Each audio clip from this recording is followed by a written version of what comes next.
संवाद साधावा। आदरणीय माधुरीताई, टाळ्यांच्या गजरामध्ये आपण नुकतंच भारतीय जनता पार्टीच्या राष्ट्रीय सचिव पंकजाताई मुंडे यांचं आगमन मंचावरती होत आहे। त्यांचं स्वागत या ठिकाणी ताईंच्या शुभ हस्ते होत आहे। मी आदरणीय माधुरीताई मिसाळ आपणास विनंती करतो की आपण पंकजाताई मुंडे यांना सन्मानित करावं। एकच महत्वपूर्ण सन्मान या ठिकाणी होईल, त्यानंतर आपण फडणवीस साहेबांना ऐकणार आहोत।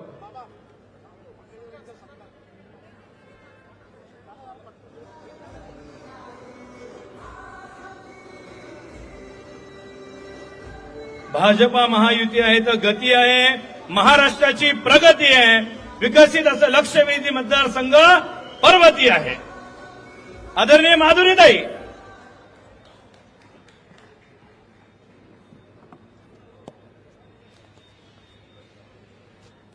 आज आपल्या पुणे शहरामध्ये सर्वात पहिली सभा आपल्या पर्वती मतदारसंघाला देणारे आमचे लाडके देवाभाऊ उपमुख्यमंत्री देवेंद्रजी फडणवीस साहेब, त्याचप्रमाणे उपस्थित खासदार कॅबिनेट मंत्री मुरलीधरजी मोहोळ, आपल्या लाडक्या नेत्या माझी मैत्रीण माझी बहीण पंकजाताई मुंडे, अध्यक्ष धीरजजी घाटे, दीपकजी मानकर, नाना भानगिरे, संजयजी सोनावणे, उपस्थित व्यासपीठावर सगळे नगरसेवक, सगळ्या पक्षाचे अध्यक्ष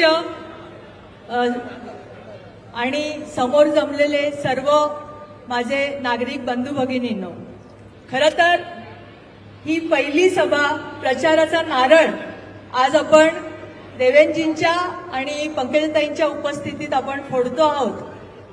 आज एवढा शुभ शकून आहे की पुण्यातली पहिली सभा, आणि ज्या वेळेस 2009ला आम्ही ज्या वेळेस आमदार झालो त्यावेळेस ताई आणि मी आम्ही दोघीच महिला आमदार विधानसभेत गेलो, आणि विधानसभेचं 9 ते 14चं अख्खं कामकाज आम्हाला जे कोणी बजेट सकट शिकवलं असेल तर ते देवेंद्रजीने।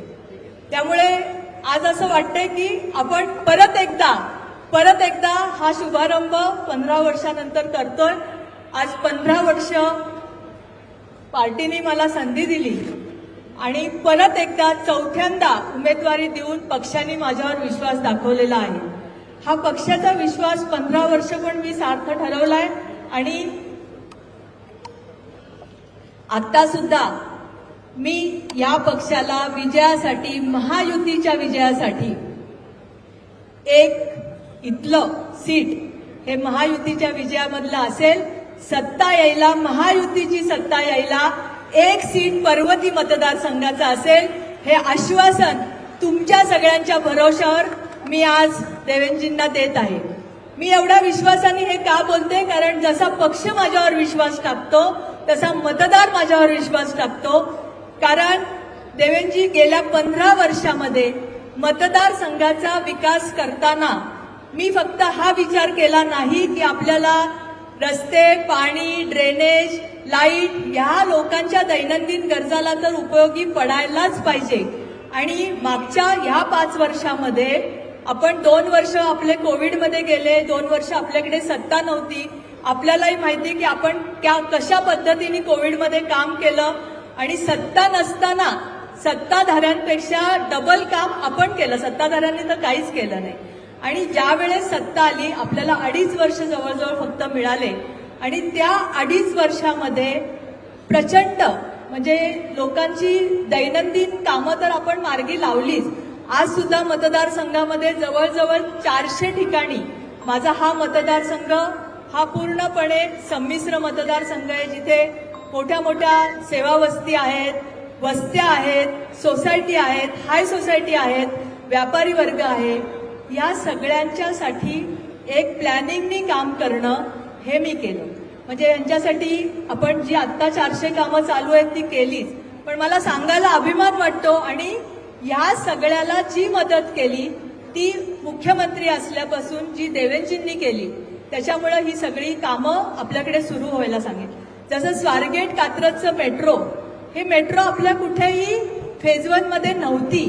मी देवेंजींकडे गेले आणि सांगितलं की ही मेट्रो आपल्याला व्हायला पाहिजे, कारण मोठा फुटफॉल आपल्याला इथे मिळेल. आणि त्यांनी आपल्याला खूप चांगल्या पद्धतीने केंद्रापर्यंत प्रस्ताव नेला. ते असतील, एकनाथ शिंदे साहेब असतील, इथे कॉर्पोरेशनला त्यावेळेस पालकमंत्री अजितदादा होते, त्यांनी सुद्धा आपल्याला त्याच्यामध्ये मदत केली आणि आपण मेट्रो आणली. मल्टी मॉडेल हबची जेव्हा कल्पना मी मांडली त्यावेळेस कुठेही महाराष्ट्रामध्ये मल्टी मॉडेल हब नव्हतं की जे सगळ्या ट्रान्सपोर्टला एकत्र करेल. ते हब त्यांनी कल्पना ऐकली आणि त्यांना इतकं आवडलं की त्यांनी त्याच्यासाठी मला लगेच आज ताग्यात त्याच्यासाठी कुठल्याही निधीची कमतरता झाली नाही. त्याचप्रमाणे आज आपण बघितलं तर खडकवासला आणि खराडी, कारण हे राज्याचं जे सरकार आहे ना, हे इतकं फास्ट काम करतं की तुम्ही प्रस्ताव दिल्यानंतर पूर्वी असं वाटायचं की 10-10 वर्ष एकेका गोष्टीला लागतील, तर नाही, इतकं फास्ट सगळं काम होतं. खडकवासला खराडी मंजुरी सुद्धा झाली. आज आपण आपल्या भागामध्ये 3-3, 4-4 मोठे मोठे ब्रिज, सिंहगड रोडचा ब्रिज असेल, स्वारगेटचा ब्रिज असेल, इथला गंगाधामचा ब्रिज असेल. त्यामुळे वाहतुकीचा प्रश्न, पुण्याची कला संस्कृती जपणारं कलाग्राम, ही कल्पना सुद्धा जेव्हा मी मांडली त्यावेळेस खरंच असं सरकार पाहिजे होतं. जेव्हा देवेंजी मुख्यमंत्री होते, हे असंच सरकार लागतं की ज्याला तुम्ही मांडलेली कल्पना पण कळली पाहिजे, आणि ती त्यांनी करून दिली. माझ्या भागामधलं सर्वात महत्वाचं काम जर असेल, ज्यावेळेस पृथ्वीराज चव्हाणांचं सरकार होतं, त्यांनी SRA मध्ये FSI कमी केला. पुणे शहरामध्ये एकही SRA होऊ शकली नाही. त्याची पॉलिसी आणि SRAचा FSI नुसता तिथपर्यंत नाही, तर त्याच्याही पुढचं वाढवण्याचं काम आमच्या सरकारने केलं. आणि ती पॉलिसी देवेंजींनी आणली 2022 मध्ये आत्ता, आणि त्याच्यामध्ये जे 350 फुटाचं घर होतं ते 470 फुटाचं घर केलं. त्यामुळे इतक्या गोष्टी, आता स्लमचा जर बघितलं तुम्ही, मला अभिमान आहे की पहिला पायलट प्रोजेक्ट म्हणजे असं आहे की जिथे स्लम आहे तिथे आपण आज तागात बघतो की स्लम का होत नाही, तर बिल्डर येतात, हे येतात आणि त्यांच्यातल्या भांडणामध्ये स्लम होत नाही. पण महानगरपालिकेची जागा असेल तर महानगरपालिकेने ते करावं. अशा 2 स्लमचं इव्हन वर्तमानपत्रामध्ये जाहिरात देऊन काम सुरू होण्याच्या मार्गावर झालं, जिथे आपली इंदिरा वसाहत, श्रीकांत पुजारींच्या इथली, आणि आपलं लक्ष्मीनगर तिथली एक वसाहत, हे 2 वसाहतीचं आपण काम सुरू करू शकलो. मला सांगण्यासारखं खूप आहे, सगळ्यांना बोलायचं आहे. मला एकच सांगायचंय की मी माझ्या कामाचा अहवाल हा मी नागरिकांपर्यंत पोहोचवीन. माझ्या सरकारला, माझ्या नेत्यांना सगळ्यांना माहिती आहे की काय काम करतं, म्हणूनच त्यांनी माझ्यावर विश्वास टाकलाय. पुढच्या वेळेस पण जो माझा मतदार आहे त्यालाही माहिती आहे की मी काय काम करते. माझं काम मी त्यांच्यापर्यंत पोहोचवलं आणि निश्चितपणे ते मला ह्या वेळेस पण माझ्या पक्षालाच मतदान करतील आणि 1 सीट पर्वतीची निवडून देतील, याची मला 100% खात्री आहे. तुमच्या सगळ्यांतर्फे मी त्यांना आश्वासन देते की तुमच्या युतीमधलं 1 सीट हे पर्वती मतदारसंघाचं असेल, कारण आज ताग्यात नेता कसा असावा, काय असावं. पंकजाताई जेव्हा महिला बाल कल्याणच्या हे होत्या, आणि ह्या नेत्यांनी जो सपोर्ट मला केलेला आहे, एक बहीण म्हणून, पंकजाताईचा मैत्रीण म्हणून जो एक सपोर्ट होता प्रत्येक काळामध्ये, ह्या नेते कसे असावेत हे भारतीय जनता पार्टीच फक्त समजलं जातं. आता आपले मुरली अण्णा आलेले आहेत. मुरली अण्णा जोपासनं मंत्री झाले त्यापासून आम्ही जवळजवळ आता सगळ्यांनी, आपल्या जैन लोकांनी सत्कार केला, कारण त्यांची ट्रेन सुरू करणं, त्यांची फ्लाईट सुरू करणं, त्यांना आपल्या सरकारने आज जैन महामंडळ डिक्लेअर केलं. जैन महामंडळ डिक्लेअर केलं. इतकी खास गोष्टी सगळ्या लोकांसाठी करणारं हे सरकार. तुम्ही विरोधकांचं मी कधीच बोलत नाही, कुठल्याही गेल्या 15 वर्षात बोलले नाही मी की विरोधक काय करतात. मी सांगते की मी काय करते आणि मी ते तुम्हाला निश्चित सांगणार. तुम्हाला ते सगळं माहिती आहे आणि अधिक काही न बोलता असं कार्यक्षम सरकार तुम्ही सगळीकडे, इतर मतदारसंघात पण तुमचे जे जे रिलेटिव्ह असतील त्या सगळ्यांना तुम्ही निरोप द्या. हेच कार्यक्षम सरकार परत आलं पाहिजे. माझ्या लाडक्या बहिणी बसल्यात, त्यांच्यासाठी तर मला जिथे जाते तिथे लाडके देवाभाऊ आणि माझ्या लाडक्या बहिणी सांगतात की आमच्या अकाउंटला 7,500 हजार रुपये आले. कारण सगळे पैसे सरकारने पहिली अशी योजना आहे की योजना डिक्लेअर झाल्यानंतर 15 दिवसामध्ये त्यांच्या अकाउंटला पैसे येणारी पहिली योजना ही लाडकी बहीण योजना आहे. अशा खूप साऱ्या योजना सरकारने केलेल्या आहेत. बाकीचे वक्ते बोलतील. मला आज सभा दिल्याबद्दल मी खरंच धन्यवाद करते. थांबते. जय हिंद, जय महाराष्ट्र. धन्यवाद आदरणीय ताई. यानंतर मी भारतीय जनता पार्टीच्या राष्ट्रीय सचिव, आमच्या नेत्या, लोकप्रिय आमदार आदरणीय पंकजाताई गोपीनाथराव मुंडे यांना विनंती करतो की आपण संबोधित करावं.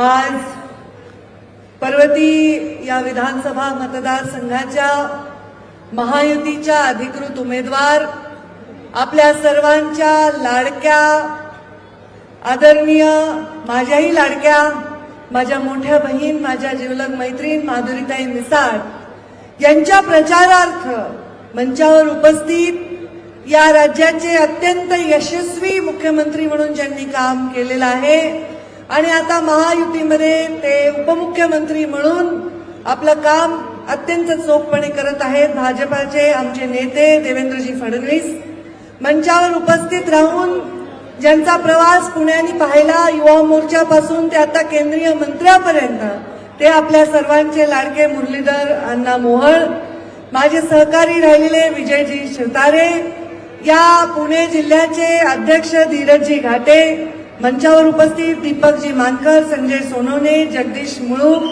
आमदार अमित गोरखे, आमचे लाडके बाबा मिसाळ, मंचावर उपस्थित नाना भानगिरे आणि समोर सर्वांची मी क्षमा करा नाव घेत नाही कारण सगळे देवेंद्रजींच्या भाषणासाठी उत्सुक आहेत. समोर मोठ्या संख्येने आलेली या पर्वती मतदारसंघातील माधुरीताईंच्या विजयावर शिक्कामोर्तब करण्यासाठी आलेली या मतदारसंघाच्या कानाकोपऱ्यातून आलेली ही जनता, वडीलधारी मंडळी, युवा बांधव आणि माता भगिनींनो, आता तुम्ही एवढ्या मोठ्या संख्येने इथे येत आहात की तुम्हाला समोर जागा नाही आहे, बसायला तर नाही, उभा राहायला पण जागा नाही. आता हळूहळू आपल्या अंगठ्यावर उभं राहायची वेळ येणार आहे तुमच्यावर, आणि इतक्या मोठ्या संख्येने लोक अजूनही येत आहेत. जेव्हा सभेला लोकांनी एवढ्या मोठ्या संख्येने उपस्थिती लावली तेव्हा एवढं लक्षात येतं की ज्याच्या आपण प्रचारासाठी आलेलो आहोत त्याला निवडून देण्याची मोठ्या मनात लोकांची इच्छा आहे. आणि मला वाटतं माधुरीताई, ही तुमची प्रचार सभा नसून ही तुमची विजयी सभा आहे. मला आठवतं 2009 मध्ये देवेंद्रजी, तुम्हालाही आठवत असेल, पहिल्यांदा 2009 मध्ये विधानसभेचं तिकीट डिक्लेअर झालं. मी हा अनुभव कालही जनता वसाहतीमध्ये सांगितला. मुंडे साहेबांनी एक तिकीट डिक्लेअर झालं होतं, ते पंकजा मुंडेचं होतं, पण मुंडे साहेबांच्या चेहऱ्यावर तेवढा आनंद मला दिसत नव्हता जोपर्यंत माधुरीताई मिसाळांचं तिकीट डिक्लेअर झालं नाही. मुंडे साहेबांच्या चेहऱ्यावर मला आनंद दिसला नाही. याचं कारण काय? त्यांच्या जीवाच्या अत्यंत जवळ असणाऱ्या त्यांच्या सतीश मिसाळचं ते कुटुंब म्हणजे मुंडे साहेबांचं स्वतःचं कुटुंब आहे असं त्यांनी सदैव मानलं. आपल्या कार्यकर्त्याला आपलं कुटुंब मानणार, आपला मित्र, आपला सखा, आपला जीवलग मानणारा संस्कार असणार, आपल्या पक्षाला आपला परिवार मानणारा संस्कार असणारा आमचा भारतीय जनता पार्टी पक्ष आहे. माधुरीताई, हा माझा परिवार आहे, हा तुमचा परिवार आहे, आणि त्यामुळे त्यांना विजयी करण्यासाठी मी इथे आले. मी काय बाहेर योजना सांगू शकणार नाही. मुख्यमंत्री असताना जेव्हा त्यांनी जी कामं केली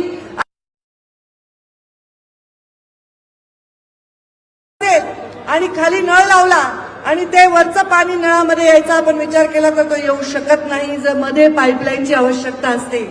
आमच्या नरेंद्र मोदींनी विकासाचा जो हौद भरून ठेवलेला आहे दिल्लीमध्ये, त्याचा आपल्या घरामधल्या बकेटामध्ये जर त्याचा समावेश करायचा असेल, ते ओतून घ्यायचं असेल तर आपल्याला राज्य शासनाची पाईपलाईन केल्याशिवाय मार्ग नाही.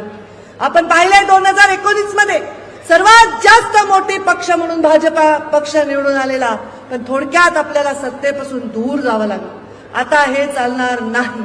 महायुतीचं सरकार आणण्यासाठी एक एक आमदार तेवढाच आवश्यक आहे. आणि जेव्हा महायुतीचा मुख्यमंत्री होईल तेव्हा माधुरीताईंचा हात वर गेला पाहिजे. गेला पाहिजे की नाही? कोणाकोणाला वाटतं माधुरीताईंनी हात वर करून मुख्यमंत्र्यांना मतदान केलं पाहिजे? हात वर करा सगळे. आणि मग तुम्ही सर्व माधुरीताईंच्या पाठीमागे उभे राहणार की नाही? त्यांना विजयी करणार की नाही? एवढीच तुम्हाला विनंती करते.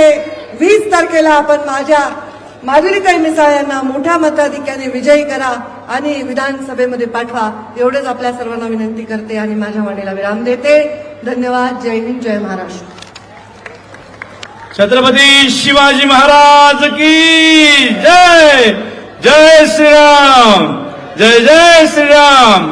या पर्वती विधानसभा मतदारसंघामधून पुन्हा वाहणार विकासाचा वारा. माधुरीताई पुन्हा निवडून आणू. पर्वती मतदारसंघाचा हा नारा. आपण ज्या उत्साहाने जल्लोषामध्ये या ठिकाणी थांबलेला आहात, आदरणीय फडणवीस साहेबांना आपल्याला ऐकायचं आहे. तत्पूर्वी मी आदरणीय मुरलीधरजी मोहोळ केंद्रीय मंत्री यांना विनंती करतो की आपण या ठिकाणी जनसमुदायाला संबोधित करावं. पर्वती विधानसभा मतदारसंघाच्या आपल्या महायुतीच्या उमेदवार माधुरीताई मिसाळ यांच्या प्रचारार्थ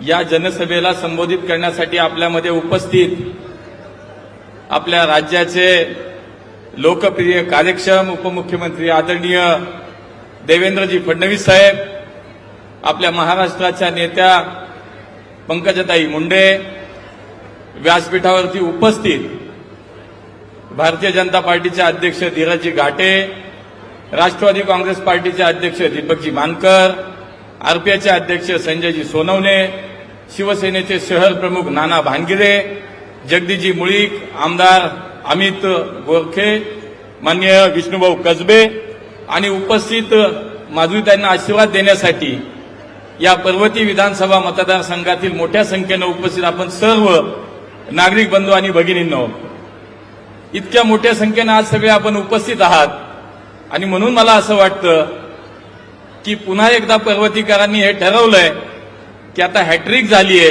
आता माधुरीताई तुमच्या आशीर्वादानं चौकार नक्की मारतील आणि नक्की या पर्वती विधानसभा मतदारसंघातून माधुरीताई मोठ्या मताधिक्याने निवडून येतील. मित्रांनो, मी फार वेळ बोलणार नाही, परंतु शेवटी या पुण्यासाठी माननीय मोदीजींचं सरकार असेल किंवा राज्यातलं आपलं महायुतीचं सरकार असेल, आपल्या पुण्यासाठी मोठ्या प्रमाणातली उपलब्धी अनेक क्षेत्रामध्ये या दोघांच्या माध्यमातून झाली. आपण म्हणतो की डबल इंजिनचं सरकार मोदीजींच्या सरकारच्या माध्यमातून आणि राज्य सरकारच्या प्रयत्नातून आपल्याला माहिती आहे, आम्ही पुणेकर पहिल्यांदा मेट्रोत बसलो त्याचं श्रेय माननीय देवेंद्रजी फडणवीस साहेबांना जातं. 2014 ते 19च्या काळात मुख्यमंत्री असताना त्यांनी पहिला प्रस्ताव आणला आणि आज आमचे पुणेकर या पुण्याच्या 32 किलोमीटर मेट्रो मार्गातून मेट्रोमध्ये फिरतात. मी आपल्याला सांगेन की अनेक प्रकल्प या केंद्राच्या माध्यमातून आपल्याला मिळाले. आमच्या मेट्रो सुरू झाली, वैद्यकीय महाविद्यालय मिळालं, हजारो कोटींची आमची महामार्गाची कामं या शहरातनं झाली, नद्यांचे प्रकल्प झाले, वैद्यकीय महाविद्यालय आलं.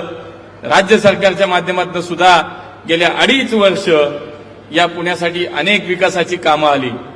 मी आपल्याला सांगेन की या देशामध्ये एका विकासाच्या दृष्टीनं प्रगतीच्या दृष्टीनं अगदी वेगानं वाटचाल करणारं महाराष्ट्र हे राज्य आपले माननीय मुख्यमंत्री एकनाथजी शिंदे साहेब, माननीय उपमुख्यमंत्री देवेंद्रजी आणि माननीय अजितदादा यांच्या नेतृत्वाखाली प्रचंड विकासाची कामं या राज्यामध्ये झाली. आज आपण पाहिलं तर देशातील सर्वाधिक विदेशी गुंतवणूक ही आपल्या राज्यात आली. याच्यावरनं लक्षात येईल की आपलं राज्य प्रगतीच्या दिशेने वेगानं सुरू आहे. 52% गुंतवणूक ही फक्त आपल्या राज्यामध्ये आली. दुसऱ्या बाजूला आपण पाहिलं समृद्धी महामार्ग असेल, अटल सेतू असेल, कोस्टल रोड असेल, अशी विकासाची कामं एका बाजूला प्रचंड प्रमाणात झाली आणि दुसऱ्या बाजूला सर्वसामान्य माणसाचा विचार करत आपल्या या सरकारनं आमच्या लाडकी बहीणसारखी योजना आणली. आज वर्षाला 18,000 रुपये आमच्या बहिणीच्या खात्यात जमा झाले. आज आमच्या भगिनींना एसटी मध्ये 50% सवलत प्रवासामध्ये मिळाली. आमच्या मुलींना उच्च शिक्षण आता मोफत मिळायला लागलं. आमच्या महिलांना आता वर्षातनं 3 सिलेंडर मोफत मिळायला लागले. हे राज्य सरकारचं काम म्हणून मी आपल्याला सांगेन. आज मी आपल्याला एवढंच सांगेन, हे केंद्रातलं सरकार, राज्यातलं सरकार आणि गेले 15 वर्ष या शहरामध्ये महापालिका म्हणून केलेलं काम असेल आणि आपल्या आमदार म्हणून माधुरीताईंनी गेल्या 15 वर्षामध्ये पर्वतीच्या विकासासाठी प्रचंड काम केलं आणि म्हणून मला विश्वास वाटतो की शेवटी आपण सगळेजण निर्णय करणार आहात, आपण जनता आमच्या पाठीशी आहात आणि म्हणून लोकसभेला सुद्धा या पर्वती विधानसभा मतदारसंघातनं 30,000चं मताधिक्य आपण सगळ्यांनी दिलं. त्यामुळे आपलं मनापासून धन्यवाद सुद्धा मी या ठिकाणी व्यक्त करीन. आता त्याची पुनरावृत्ती आपल्याला करायची आहे आणि हे 30,000चं मताधिक्य आपल्याला 1 लाखापर्यंत न्यायचंय. हा संकल्प आज आपण सगळ्यांनी करूया. 1 लाखानं पर्वती आपल्याला जिंकायची आहे आणि म्हणून मी आपल्या सगळ्यांना मनापासून धन्यवाद देईन की इतक्या मोठ्या संख्येनं आपण उपस्थित आहात. माननीय देवेंद्रजींच्या नेतृत्वाखाली या पुण्याच्या अनेक प्रचंड गोष्टींचा माध्यमातून आपल्याला विकास करता आला आणि म्हणून मी फार त्याच्यामध्ये जाणार नाही. परंतु शेवटी पुणेकर हे सुज्ञ आहेत, पुणेकर हे विकासाला मत देतात, पुणेकर हे भविष्याला मत देतात आणि म्हणून मला विश्वास वाटतो की पुन्हा एकदा केंद्र सरकार, राज्य सरकार, महापालिका आणि आमचे आमदार या सगळ्यांनी केलेल्या कामाच्या जीवावरती पुन्हा एकदा या पुणे शहरातल्या तर सगळ्या जागा महायुती जिंकेल, पण पर्वतीचं मताधिक्य हे सर्वाधिक कसं राहील हे मला असं वाटतं पर्वतीकरांच्या हातामध्ये आणि आपण ते निश्चित कराल असा विश्वास व्यक्त करतो. पुन्हा एकदा माधुरीताईंना मोठ्या मताधिक्याने विजय करण्याचं आवाहन या ठिकाणी करतो आणि थांबतो. धन्यवाद. जय हिंद, जय महाराष्ट्र. या ठिकाणी परेड समाजाच्या वतीने श्रीरंगजी मोरे आदरणीय ताईंना आपल्या समाजाचा पाठिंबा जाहीर केल्याचे पत्र त्या ठिकाणी देत आहेत, सुपूर्द करत आहेत. यानंतर ज्यांना ऐकण्यासाठी आपण सर्वजण बहुसंख्येने उपस्थित झालेले आहात, महाराष्ट्राच्या लाडक्या भगिनींचे लाडके देवाभाऊ, महाराष्ट्राचे भाग्य विधाते, महाराष्ट्राचे लोकप्रिय उपमुख्यमंत्री आदरणीय नामदार देवेंद्रजी फडणवीस साहेब.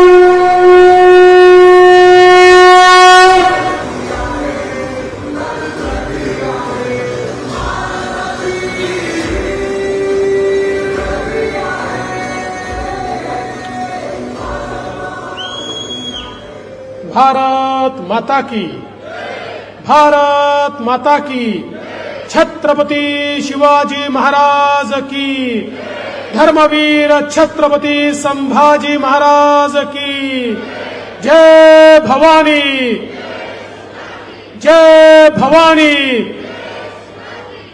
हिंदवी स्वराज्याचे सरसंस्थापक छत्रपती शिवरायांना मानाचा मुजरा करतो. भारतीय राज्यघटनेचे शिल्पकार भारतरत्न डॉक्टर बाबासाहेब आंबेडकर यांना मानवंदना अर्पित करतो.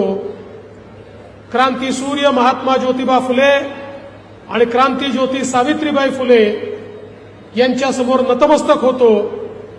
क्रांतिगुरू लहुजी वस्ताद साळवे यांना देखील नमन करतो आणि आजच्या या अतिशय भव्य अशा पर्वती मतदारसंघाच्या आपल्या सभेमध्ये मंचावर उपस्थित भारतीय जनता पक्षाच्या राष्ट्रीय मंत्री पंकजाताई मुंडे, आपले केंद्रीय मंत्री आणि लाडके खासदार मुरली अण्णा मोहोळ, आपल्या पर्वती मतदारसंघाच्या लोकप्रिय आणि कार्यक्षम आमदार ज्यांनी तिसऱ्यांदा निवडणूक जिंकून हॅट्रिक केली आणि आता चौकार मारून त्या ठिकाणी पुन्हा चौथ्यांदा तुमच्या आशीर्वादानं निवडून येणार आहेत अशा माधुरीताई मिसाळ या ठिकाणी मंचावर उपस्थित, जगदीश भाऊ मुळीक, आपले अध्यक्ष धीरजजी घाटे, अमितजी गोरखे,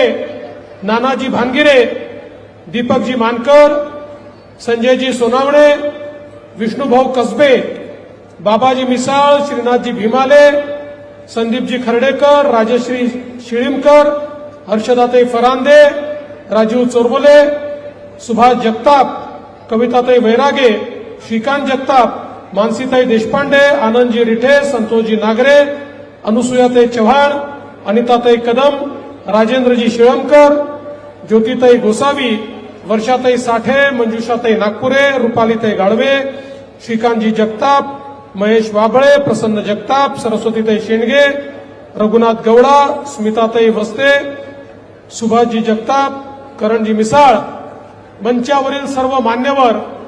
कोणाचं नाव सुटलं असेल तर माझी चूक नाही आहे, नाव लिहून देणाऱ्याची चूक आहे, तरी देखील मी क्षमा मागतो. आणि या ठिकाणी प्रचंड मोठ्या संख्येने उपस्थित असलेल्या माझ्या लाडक्या बहिणींनो आणि तितक्याच लाडक्या भावांनो, पुण्यामध्ये प्रचाराची सुरुवात या ठिकाणी करावी असा प्रस्ताव ज्यावेळेस पक्षाच्या लोकांनी माझ्यासमोर मांडला त्यावेळी आम्ही विचार करायला लागलो की सुरुवात आपण कुठून केली पाहिजे. पुण्यामध्ये 6 जागा भारतीय जनता पार्टी लढते, 2 जागा राष्ट्रवादी लढते, महायुती 8 जागांवर आहे. ही सुरुवात आपण कुठून करावी. त्यावेळी मी आमच्या नेत्यांना सांगितलं ही सुरुवात मला पर्वती मतदारसंघातनंच करायची आहे, कारण माधुरीताई मिसाळ यांच्यासारख्या एका कार्यक्षम आणि ज्यांनी खऱ्या अर्थानं तळागाळामध्ये जनसामान्यांमध्ये आपली प्रतिमा तयार केली आणि पुण्याच्या विकासामध्ये ज्यांना विजन आहे, ज्यांना दृष्टी आहे, अनेक चांगले निर्णय हे पुण्यामध्ये ज्यांनी करून घेतले, अशा माधुरीताईंच्या मतदारसंघातनंच आपण या ठिकाणी ही सुरुवात करू. आणि आज मला पाहायला मिळतंय जिथपर्यंत नजर चाललेली आहे मला जनताच जनता दिसते आहे. माधुरीताई, तुमचा 4था विजय हा रेकॉर्ड ब्रेक विजय असेल याबद्दल माझ्या मनात कुठलीही शंका आता उरलेली नाही. गोरगरिबांकरता माधुरीताईंनी काम केलं. SRAच्या संदर्भात आज जी नियमावली तयार झाली, या नियमावलीचं मोठं श्रेय जर कोणाला जात असेल तर ते आमच्या माधुरीताई मिसाळ यांना जातं. कारण ज्यावेळी अधिकाऱ्यांनी नियमावली तयार केली आणि ती मान्यतेला आली, मी सांगितलं अशी मान्य होणार नाही. एकदा पहिल्यांदा ती माधुरीताईंना दाखवा. माधुरीताई गेले 7-8 वर्ष सातत्याने SRAच्या लोकांना घरं मिळाली पाहिजे, त्याकरता ती स्कीम फिजिबल झाली पाहिजे, त्याकरता FSI वाढला पाहिजे, आमच्या लोकांना मिळणाऱ्या घरांची आराजी देखील वाढली पाहिजे, याकरता सातत्याने प्रयत्न करतात. आणि म्हणून मग त्यांना आम्ही ती नियमावली दाखवली, त्यांनी काही बदल त्याच्यामध्ये केले आणि आज आपल्याला कल्पना आहे की जवळजवळ या भागामध्ये 20,000 घरांची निर्मिती आता या ठिकाणी होते आहे आणि गरीबाला त्याचं हक्काचं घर, झोपडपट्टीवासियांना त्याचं हक्काचं घर हे मिळत आहे. याच्यामध्ये माधुरीताईंचा एक मोठा वाटा आहे. आणि 350 चौरस फुटाच्या ऐवजी 470 चौरस फुटाचं घर आता गरीबाला देण्याचा निर्णय आम्ही घेतला. याच्याही करता माधुरीताईंनी घेतलेला जो काही कष्ट आहेत हे अत्यंत महत्वाचे आहे. आज आपण पाहतो विशेषतः या ठिकाणी पुरानंतर ज्या वसाहती बसल्या, या सगळ्या वसाहतीमध्ये लोकांना भाड्याची घरं होती. या वसाहतीतल्या लोकांची सातत्याने मागणी होती, आम्हाला मालकी द्या, आमची घरं वाहून गेली म्हणून आम्हाला घरं दिली आहेत, आमची हक्काची घरं गेली आणि तुम्ही आम्हाला भाड्याच्या घरात ठेवलेलं आहे, आम्हाला त्याची मालकी मिळाली पाहिजे. 60 वर्षाचा लढा माधुरीताईंच्या नेतृत्वामध्ये त्या ठिकाणी पूर्णत्वाला गेला. 103 सोसायट्यांना मालकी हक्क मिळाला. 35,000 लोकांना त्यांच्या घराची मालकी ही 60 वर्षानंतर मिळाली. कारण माधुरीताई यांच्यासारखी एक लोकप्रतिनिधी आपण सगळ्यांनी निवडून दिली की ज्यांना त्या प्रश्नाची जाण होती आणि त्या माध्यमातून एक काम आपण होताना बघितलं. आज पुण्याचा बदलता चेहरा आपण पाहतोय. पुण्यामध्ये मागच्या काळात जेव्हा आपलं सरकार आलं, आपण पुण्याची मेट्रो सुरू केली. पुण्याची मेट्रो खरं म्हणजे खूप आधी सुरू व्हायला पाहिजे होती, परंतु ज्यावेळी जुनं UPAचं सरकार होतं त्या सरकारमध्ये इच्छाशक्ती नव्हती. ते घोषणांचं सरकार होतं पण त्याच्यावर कुठली कारवाई होत नव्हती.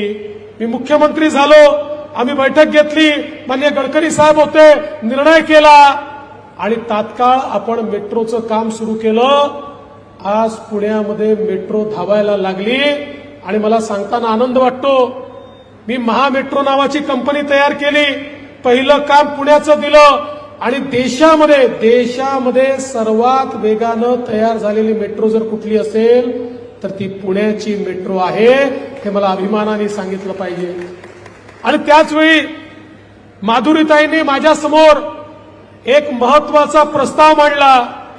माधुरीताई म्हणाल्या की स्वारगेट एक असं ठिकाण आहे ज्या ठिकाणी आपल्या पीएमपीएलच्या बसेसही आहेत, ज्या ठिकाणी एसटीच्या बसेसही आहेत, ज्या ठिकाणी मेट्रोही येते आहे. एक जर आपण इंटिग्रेशन या सगळ्याचं करू शकलो आणि मल्टी मॉडेल ट्रान्सपोर्ट हब या ठिकाणी जर तयार करू शकलो तर अत्यंत मोठी सिनर्जी तयार होईल आणि बाहेरून येणाऱ्या लोकांना मेट्रोचा वापर करता येईल, एसटीने येणाऱ्या लोकांना मेट्रोचा वापर करता येईल, मेट्रोने येणाऱ्या लोकांना एसटीचा आणि पीएमपीएलचा वापर करता येईल. आणि तात्काळ त्याचं प्लॅनिंग हे आम्ही तयार केलं आणि आज मला सांगताना आनंद होतो आहे, हा जो काही मल्टी मॉडेल हब तयार होतो आहे स्वारगेटचा, देशातला सगळ्यात आधुनिक अशा प्रकारचा मल्टी मॉडेल हब हा स्वारगेटमध्ये त्या ठिकाणी तयार होतोय आणि त्याचं काम पूर्ण झाल्यानंतर खूप मोठ्या प्रमाणात आज या ठिकाणी आमच्या नागरिकांना मदत मिळणार आहे. स्वारगेट कात्रज मेट्रो असेल, त्यांनी पाठपुरावा केला, आम्ही तात्काळ त्याला मान्यता दिली. पद्मावती, गुलटेकडी, मार्केट यार्ड, धनकवडी, बिबवेवाडी, बालाजीनगर, साईनाथनगर, कात्रज, आंबेगाव त्यांच्या परिसरातल्या सगळ्या लोकांना प्रचंड त्याचा फायदा झाला. हे आपलं सरकार किती गतिमान आहे तुम्हाला मी सांगू इच्छितो. मागच्या काळामध्ये मी इथे आलो असताना आम्ही गाडीने चाललो होतो. गाडीमध्ये आमचे भीमराव अण्णा तापकीर होते, ताई होत्या. या सगळ्यांनी मला सांगितलं किंवा म्हणाले खडकवासला ते खराडी ही जी काही मेट्रो आहे ही पण लवकर झाली पाहिजे, आमचा डीपीआर गेलाय. मी गाडीतनंच फोन लावला, अधिकाऱ्यांना सांगितलं कुठल्याही परिस्थितीमध्ये पुढच्या कॅबिनेटमध्ये हा डीपीआर मला पाहिजे, तुम्ही तयारी करा. मी फायनान्स मिनिस्टर अजितदादा आहेत, चीफ मिनिस्टर साहेब आहेत, दोघांशी बोलतो, तुम्ही फाईल तात्काळ माझ्याकडे पाठवा. तात्काळ ती फाईल माझ्याकडे आली, दोघांच्याही सह्या मी घेतल्या आणि त्या ठिकाणी आपण कॅबिनेटमध्ये विषय मांडला. एका आठवड्यामध्ये हा प्रस्ताव मंजूर झाला आणि खडकवासला ते खराडी अशा प्रकारे मेट्रोला मान्यता आपण त्याला दिली आणि त्याचंही काम आपण आज सुरू करतोय. आज खरं म्हणजे आपण जर बघितलं असेल तर पुण्यामध्ये देशाचं सरकार आणि राज्याचं सरकार यांनी केलेली कामं ही आपल्याला खऱ्या अर्थानं पुण्याचं चित्र बदलणारी आहेत. पुण्याला एक राहण्यालायक शहर, एक सस्टेनेबल शहर, एक प्रदूषणमुक्त शहर हे तयार करण्याकरता पुण्यामधल्या संपूर्ण घाण पाण्याचं, सांडपाण्याचं नियोजन करण्याकरता, पुण्याची आपली नदी, त्या नदीचं संवर्धन करण्याकरता 2000 कोटी रुपयाचा प्रकल्प आला आणि या प्रकल्पाच्या माध्यमातून मोठ्या प्रमाणात एसटीपीचं काम चालू झालं. एक थेंब पाणी देखील घाणेरडं नदीमध्ये, नाल्यामध्ये सोडू द्यायचं नाही असा संकल्प आपल्या महानगरपालिकेने घेतला. आमचे मुरली अण्णा हे महापौर होते, आमचे अनेक लोक या ठिकाणी पदाधिकारी होते आणि त्या माध्यमातून मोठ्या प्रमाणात हे काम चालू झालं. आज खरं म्हणजे आपल्या या सगळ्या भागामध्ये 535 MLDचा प्रकल्प आपण त्या ठिकाणी सुरू केला. सांडपाण्याचा प्रकल्प, पिण्याच्या पाण्याचा प्रकल्प, हे सगळे जे प्रकल्प तयार झाले पुढच्या 2-3 वर्षामध्ये एकीकडे पुण्यामध्ये 24/7 योजनेमुळे प्रत्येकाला मुबलक पिण्याचं पाणी मिळेल आणि पाण्याचा, घाण पाण्याचा, सांडपाण्याचा थेंबन थेंब हा त्या ठिकाणी त्याच्यावर प्रक्रिया होऊनच तो नदीमध्ये, नाल्यामध्ये जाईल. त्यामुळे अतिशय चांगल्या प्रकारे वाहणारी नदी, निर्मळ वाहणारी नदी, अविरल वाहणारी नदी ही पुण्याला पुन्हा एकदा पाहायला मिळेल. मुळामुठाचं जे जुनं स्वरूप आपण बघितलं होतं ते स्वरूप पुन्हा एकदा पुण्याला प्राप्त करून देण्याकरता या ठिकाणी आपल्या सरकारने काम सुरू केलेलं आहे. त्यामुळे पुण्याचा चेहरा बदलायचं काम हे आपल्या सरकारच्या माध्यमातून होत आहे. खरं म्हणजे आज पुण्याची सगळ्यात मोठी समस्या ही ट्रॅफिकची समस्या आहे. एकीकडे पीएमपीएलच्या माध्यमातून सर्वात मोठी इलेक्ट्रिक बसेसची फ्लीट ही पुण्यामध्ये आपण सुरू केली, पण त्याच वेळी पुणे रिंग रोड आपण अशा प्रकारे तयार करतो की ज्या रिंग रोडमुळे या पुण्यातल्या वाहतुकीला मोठ्या प्रमाणात दिलासा मिळणार आहे आणि या रिंग रोडमुळे एक मल्टी मॉडेल अशा प्रकारची कनेक्टिव्हिटी 20,000 कोटी रुपये त्याला आपण खर्च करतो की ज्याच्या माध्यमातून पुण्यामध्ये रस्त्याची वाहतूक ही मोठ्या प्रमाणात आपल्याला नियंत्रित करता येणार आहे. माननीय गडकरी साहेबांनी पुण्यावरनं जाणारे जेवढे रस्ते आहेत, मग तो नाशिककडे जाणारा असो, तो सोलापूरकडे जाणारा असो, तो मुंबईकडे जाणारा असो, प्रत्येक रस्ता, तो कोल्हापूर साताऱ्याकडे जाणारा रस्ता असो, या प्रत्येक रस्त्यावर अशा प्रकारचे मल्टी मॉडेल 2 मजली पुलांच्या निर्मितीचा 54,000 कोटी रुपयाचा प्लॅन मांडलेला आहे की या पुण्यातनं बाहेर पडायला आणि पुण्यातनं आत यायला मोठ्या प्रमाणात त्या ठिकाणी फायदा होणार आहे. आणि सगळ्यात महत्वाचं, आपल्या सगळ्या MIDC ज्या आहेत इथपर्यंत ट्रॅफिक अतिशय सोप्या पद्धतीने जाणार आहे. या MIDC याकरता महत्वाचे आहेत की आमचा पुणे जिल्हा हा भारताचं आणि महाराष्ट्राचं मॅन्युफॅक्चरिंग हब आहे आणि आज त्या ठिकाणी इतक्या मोठ्या प्रमाणात इंडस्ट्री येत असताना अलीकडच्या काळात इंडस्ट्री ट्रॅफिक पाहतात आणि थोड्याशा घाबरतात. पण आता हे जे काम या ठिकाणी होणार आहे, रस्ता असेल, रस्त्यावर एक फ्लायओव्हर असेल, त्याच्यावर दुसरा फ्लायओव्हर असेल, काही ठिकाणी रस्ता असेल, त्याच्यावर एक फ्लायओव्हर असेल, त्या फ्लायओव्हरच्या वरती मेट्रो असेल, अशा प्रकारचं डिझाईन तयार करून पूर्णपणे डिकंजेस्ट अशा प्रकारे पुण्याला करण्याचं काम हे आपल्या सरकारच्या माध्यमातून होत आहे. एक आधुनिक पुणे आणि एक रोजगारक्षम पुणे आपण तयार करतोय. या पुण्याला टेक्नॉलॉजी हब म्हणून आपण डेव्हलप करतोय. आपल्याला कल्पना आहे पुण्यामध्ये एक टेक्नॉलॉजीची इकोसिस्टीम तयार झालेली आहे आणि आता अनेक लोकांचे प्रमुख केंद्र पुण्यामध्ये आलेले आहेत की ज्यातनं हजारो तरुणांच्या हाताला काम आणि त्यांच्या हाताला रोजगार देण्याचं काम आपल्या सरकारच्या माध्यमातून होत आहे. आणि म्हणून या बदलत्या पुण्यामध्ये ज्या प्रकारे माधुरीताईंनी मग पर्वतीतलं त्या ठिकाणचं आमचं जंगल असेल ते प्रोटेक्ट करण्याकरता भिंत असेल किंवा या भागामध्ये कामगारांकरता 500 बेडेड हॉस्पिटल तयार करणं असेल, आंबिलोळ्याची भिंत असेल, वेगवेगळ्या प्रकारची जी काही कामं केली आहेत, त्यामुळे मला निश्चितपणे असं वाटतं की एखादा लोकप्रतिनिधी कसा असला पाहिजे तर तो माधुरीताई मिसाळ यांच्यासारखा असला पाहिजे. अशा प्रकारचं कार्य त्यांनी केलं आहे. आणि बंधू भगिनींनो, या ठिकाणी आपल्याला कल्पना आहे राज्यामध्ये तुमचं सरकार आहे. राज्यातल्या सरकारने घेतलेले निर्णय आपल्या सगळ्यांना माहिती आहे. विशेषतः देशाचे प्रधानमंत्री माननीय मोदीजींनी आपल्याला एक मंत्र दिला. तो मंत्र काय आहे? या देशाला विकसित भारत तयार करायचा असेल तर भारताच्या लोकसंख्येच्या 50% हिस्सा असलेल्या आमच्या महिलांना आपल्याला समाजामध्ये केंद्रस्थानी आणावं लागेल.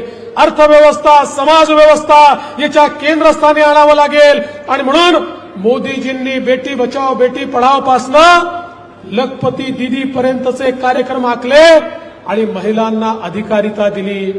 तुमच्या आशीर्वादाने महाराष्ट्रात जे सरकार आलं त्यांनीही मोदीजींच्या आशीर्वादानं महिला केंद्रित योजना सुरू केल्या. आम्ही त्या ठिकाणी महिलांकरता, विशेषतः मुलींकरता लेक लाडकी योजना सुरू केली. आपल्या घरी कन्या रत्न प्राप्त झालं तर त्या कन्या रत्नाचं स्वागत झालं पाहिजे. म्हणून ज्यांच्या घरी मुलगी जन्माला येईल 18 वर्षाची होतपर्यंत 1 लाख रुपये त्या मुलीला आम्ही देतो आहोत, जेणेकरून त्या घरामध्ये आपल्या घरात लक्ष्मीच जन्माला आली अशा प्रकारे त्या मुलीचा आदर त्यांनी केला पाहिजे. आपण दुसरी योजना आणली. आमच्या महिलांना एसटीच्या बसमध्ये जो काही प्रवास आहे त्याला 50% तिकीट लागेल अशा प्रकारचा निर्णय आपण केला. निर्णय केला तर एसटीचे लोक आले, म्हणाले अहो हा निर्णय परत घ्या, आमच्या एसटीचा बोरा वाजेल, आमची एसटी त्या ठिकाणी खूप नुकसानीत जाईल.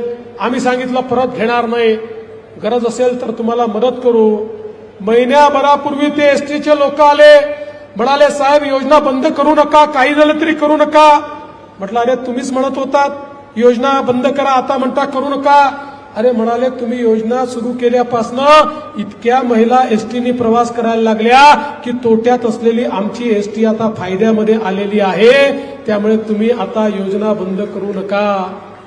मग मी जरा आढावा घेतला, माझ्या लक्षात आलं आता आमच्या बहिणींनी प्रवास करणं सुरू केलाय आणि अनेक ठिकाणी दुसऱ्या गावाला जायचं असेल तर आमच्या बहिणी आमच्या दाजींना भाऊजींना म्हणतात तुम्ही घरी थांबा, तुम्ही गेले तर दुप्पट तिकीट लागतं आणि प्लस तिथे जाऊन तुम्ही पान तंबाखू खर्रा मावा काय खाल आणि पैसे बर्बाद कराल, त्याच्यापेक्षा मीच जाऊन काम करून येते.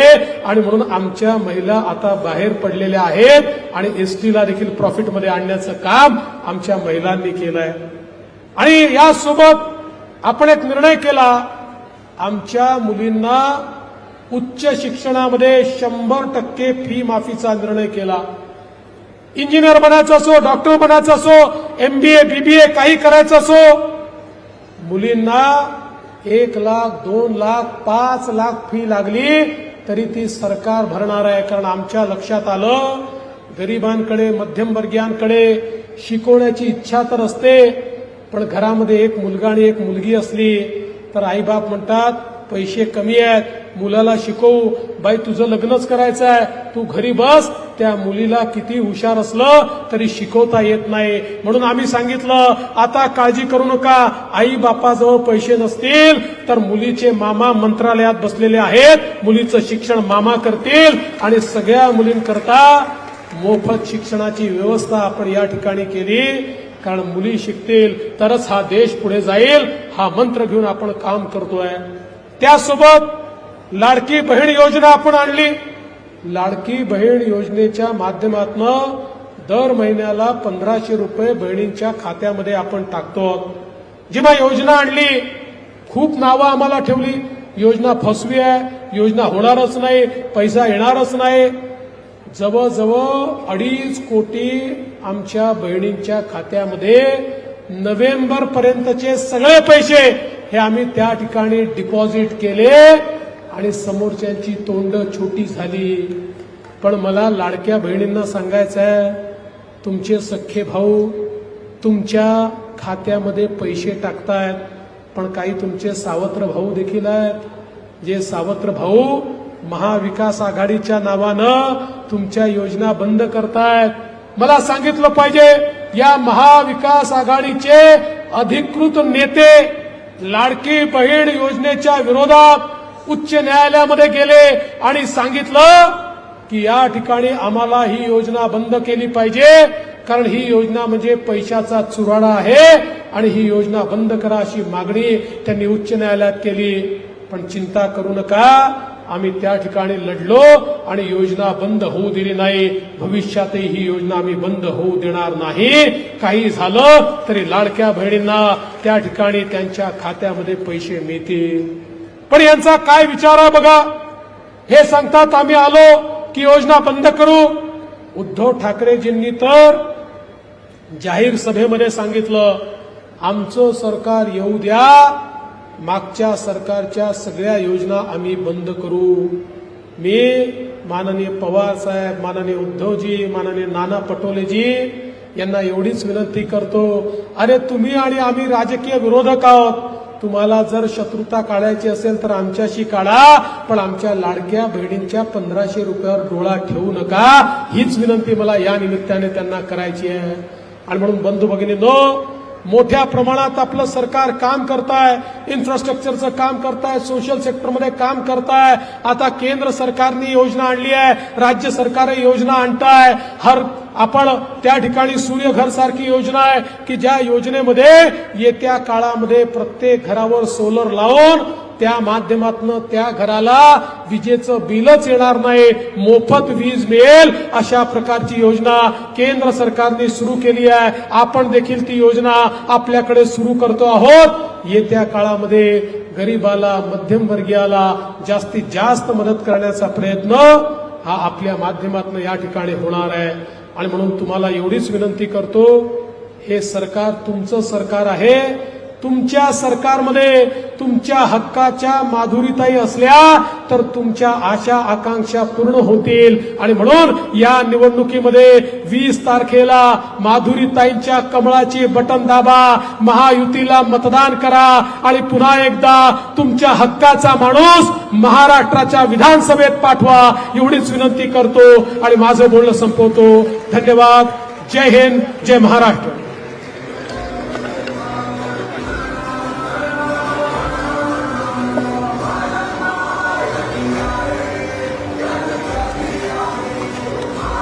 आदरणीय फडणवीस साहेबांचे मनापासून धन्यवाद देत महायुतीच्या अधिकृत उमेदवार माधुरीताई मिसाळ यांच्या विजय संकल्पाचा हा मेळावा या ठिकाणी विजयाची नांदी देत आपण सर्वजण सर्व व्यासपीठावरील सर्व आदरणीय मान्यवर वेळात वेळ काढून उपस्थित राहिलात. आपल्या सर्वांचे मनापासून आभार.